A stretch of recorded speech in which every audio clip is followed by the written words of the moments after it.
Washington, D.C., the land of big sidewalks, big monuments, and even bigger museums.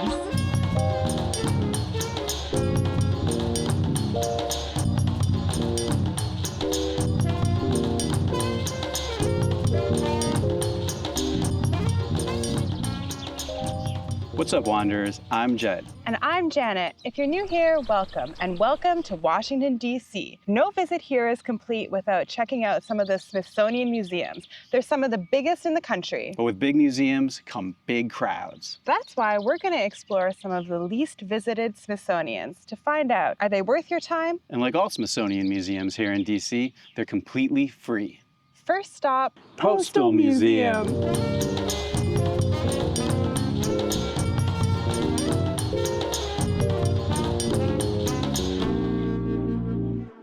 My first impression is this building is freaking huge. It's ornate, grandiose. It used to be the actual post office of Washington, D.C. Is it sacrilege to say that Ben Franklin looked kind of sexy? Only if you worship Ben Franklin. But we didn't come here just to ogle at Ben Franklin's sultry cape. We also took a tour to learn more about the collections, such as the world's first postage stamp.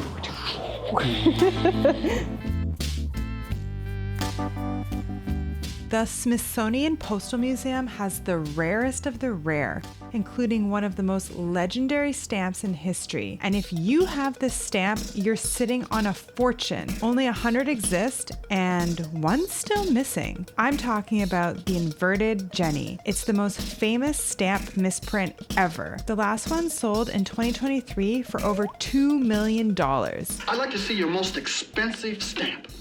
As you can see, the airplane was accidentally printed upside down. Do you have the inverted Jenny in your attic, in a drawer somewhere? Because if you have it, I think you're going to be very rich. We checked our attic and we're plumb out of rare stamps, so we hope you'll subscribe to our YouTube channel. But there is another stamp we have to show you. Hey, Janet, you ever seen Shakespeare's stamp? No. Shakespeare's stamp. Why? You like that? No. Ha. So what surprised us?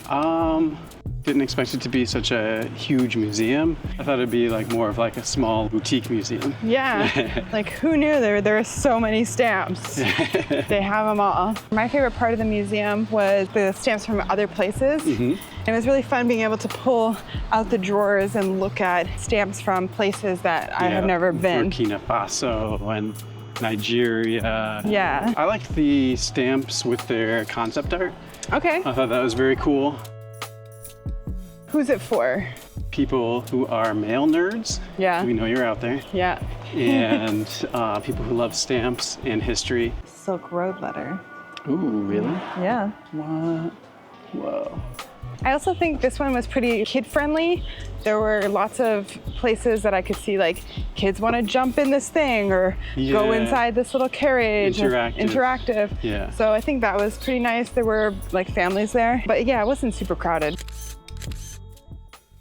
Jed. Yes? What do you know about Asian art? Not a whole lot. Let's go learn about it. Sounds good.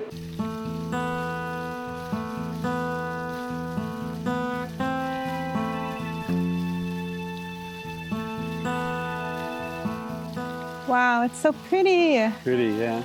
And there's no one here. Well, my first impressions are this is a very quiet and peaceful museum. There's so much in there. Like Asia obviously is a huge continent, but they have stuff from like every different country in Asia. Yeah, you'll see East Asian, Southeast Asian, you'll see Iran, you'll see the Middle East. And they have stuff that's like super old, like BC, Mesopotamian.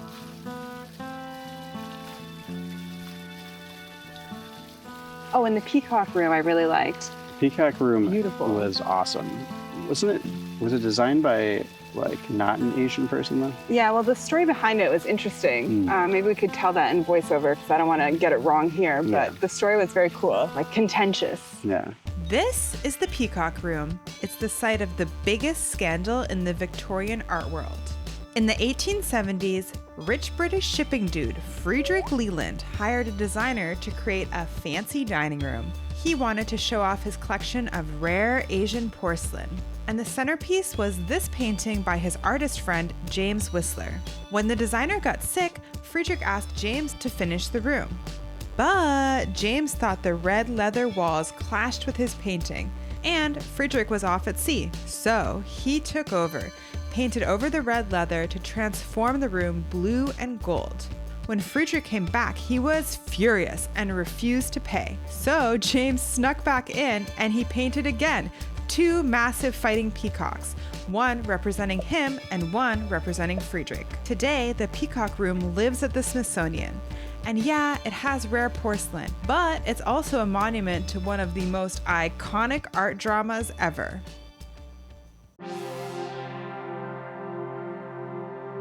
Right outside of the Asian Art Museum are these beautiful gardens, and there's so many like little secret areas to sit and chill. Yeah, and it's great to catch some shade because it is hot out today. My favorite was probably the ancient Southeast Asian and ancient Mesopotamian art and artifacts. It's just really cool to see stuff that's, you know, thousands of years old. The history nerd in me really loves that stuff. Whoa. But then I personally really liked the contemporary art section. I think this might be my favorite exhibition.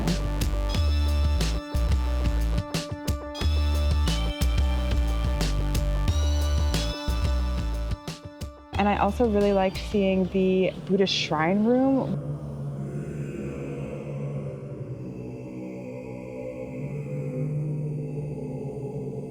And then how long would you say it would take to visit? I'd say at least 90 minutes to 2 hours. There's so much here. It's huge. It's way bigger than you'd think. The Asian Art Museum, I think, is for people that really like history. There's so much ancient art and artifacts here. I don't really think kids would love it. Not little kids. That being said, I do feel like our education system here in America doesn't really talk about Asian art that much. No. Or Asian history at all. Yeah, honestly. So. And I could say the same thing for Canadian education. I didn't learn much about Asian history at all. Right. So it was really cool to see some of these pieces in history. And what I really liked about it, it was very peaceful. There was not that many people there. It was chill. Because already when you're seeing so much, it's like overwhelming to the senses. So add like 100 people in the same room on top of it, and then there's like a screaming child, and you're like, ah. Yeah. Yeah, so. The Asian Art Museum, definitely worth it.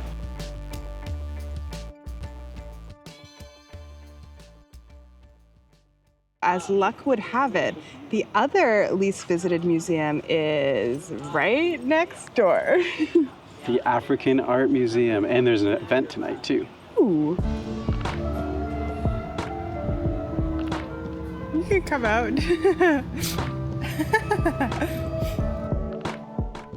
I feel like filming in a museum is hard because it's like kind of a quiet zone. Yeah.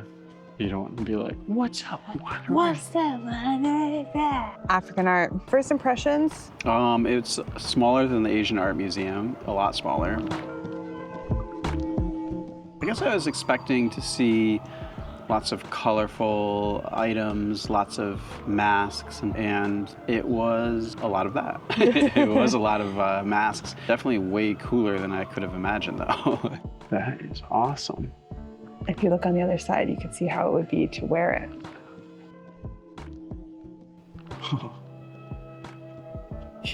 Oh, that's wild. Masks that you're like, how do people wear these?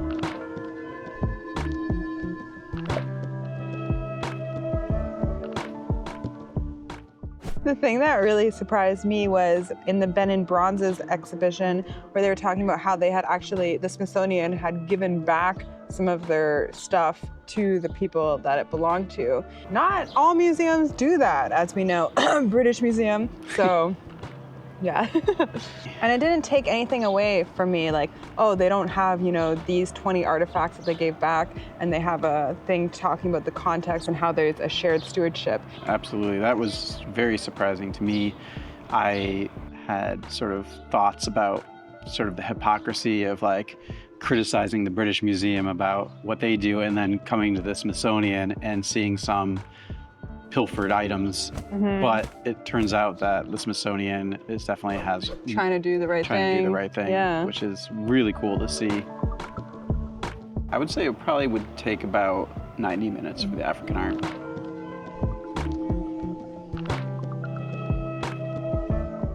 Who's it for? I almost think that kids would have more fun in African art than Asian art, just because when I was a kid, I was fascinated with masks, and there's a lot of them there.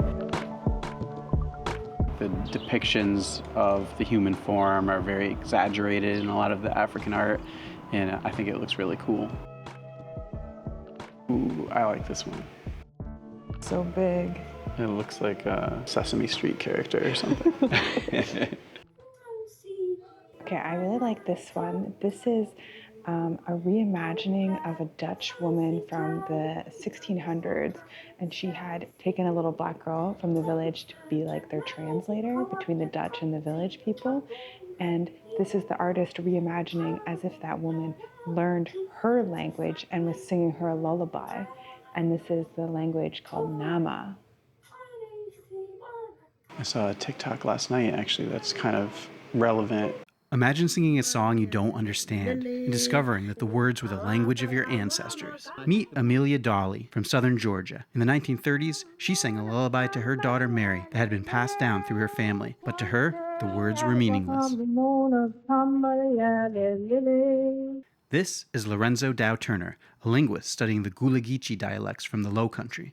In 1933, he made a recording of Amelia singing her lullaby. It wasn't until one of his students heard the recording and recognized a few words as Mendi, a West African dialect from Sierra Leone, that Turner was able to roughly translate the song into English. Turns out the lullaby Amelia had been singing was actually a funeral dirge. And that's where the story would have ended, except 60 years later, anthropologist Joseph Opala discovered the recording and together with ethnomusicologist Cynthia Schmidt took a copy thousands of miles away to Sierra Leone, home of the Mendi dialect. They traveled throughout the country playing the song for people, but sadly no one recognized it. That is, until Schmidt traveled to an isolated village called Senahun Ngola. There, she met a local woman named Bayindu Jabati, who heard the recording and instantly recognized the song.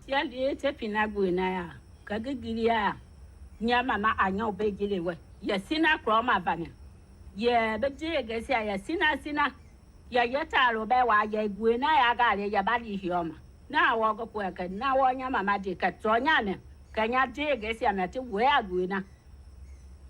In 1997, Amelia's daughter Mary flew to that isolated village in Sierra Leone and met Jabati and almost definitely discovered the home of her ancestors. That melody reunited two cultures, separated for centuries by the horror of the transatlantic slave trade. Amelia's lullaby wasn't meaningless. It was the voice of her ancestors. I walk on Mamona, Kambalia, Lily, Kwambe, I walk on Mamona. Oh, wild. Yeah. That's cool. Pretty cool, yeah.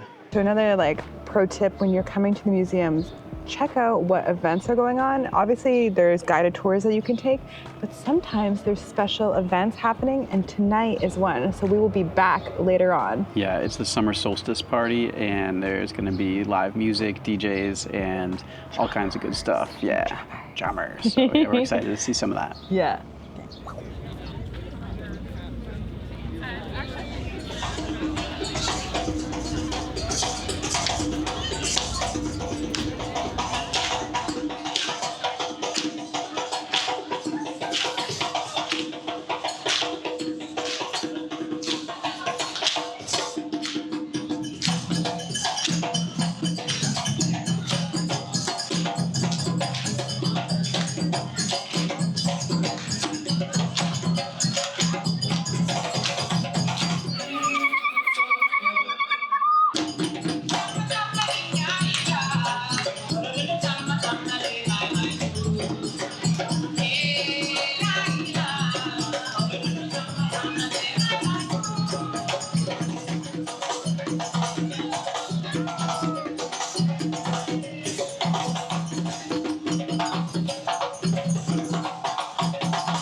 You want a Hertz donut? What? Jesus Christ. Hertz donut? Yeah, it hurts.